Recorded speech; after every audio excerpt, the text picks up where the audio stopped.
Okay. Wow, my body's used to doing that. Here we I was go. normally going to be like 3, 2, 1, but dancers typically would go 5, 6, 7, 8. And here we are. Yeah, great. Welcome. Hello. Good morning, everybody. John. And Court. So class today was about structure. We talked about precision of lead and follow, how we can produce either a triple rhythm or a held rhythm, but went really basic on this. So we talked about your basic sugar tuck to start and worked in a held rhythm. Talked about tenting the lead a little bit earlier for the leaders so that the followers don't get a surprise in the actual middle of their pattern, but that we can ask for this held lengthen action and then move through it, so that from the other side, we have a little bit more, or a lot more precision on this. Instead of asking for that triple action, really holding and lengthening 3, 4, higher in the lead and earlier in the actual communication. Which I'm going to do it from this side. Followers getting curious about always committing to lunging or plying into that front leg, when actually we can use the back foot to feel a little bit more empowered to finish the shape and the weight transfer instead of that left knee, which is going to have us bracing and controlling our weight. From here we lengthen 3, release the knee, there's your anda, to then have 4 be a choice of how you want to move on to it. Cool. And then we move through your tripling action, but setting a little bit more of a prep for the leaders.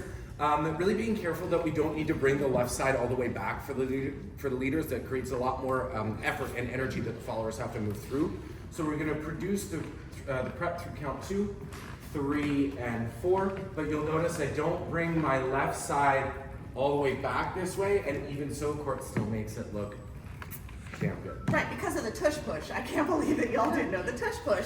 YouTube it when you get a chance.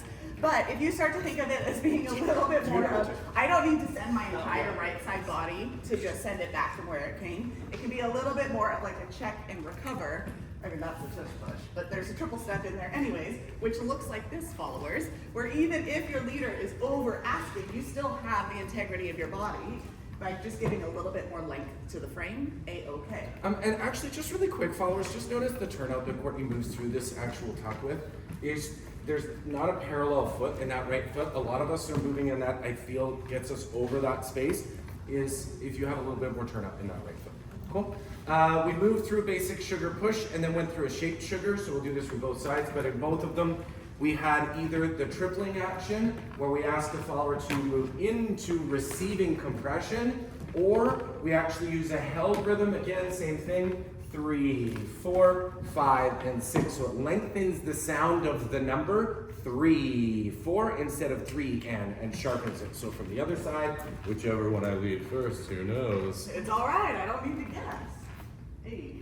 So followers, checking out that with that held rhythm that you're not, again, automatically engaging the plie of the left knee, but if you stand a little bit lengthened and pushing down and grounding through the left leg, then you have all of this to play with because your leader's not asking for travel, just produces a different result.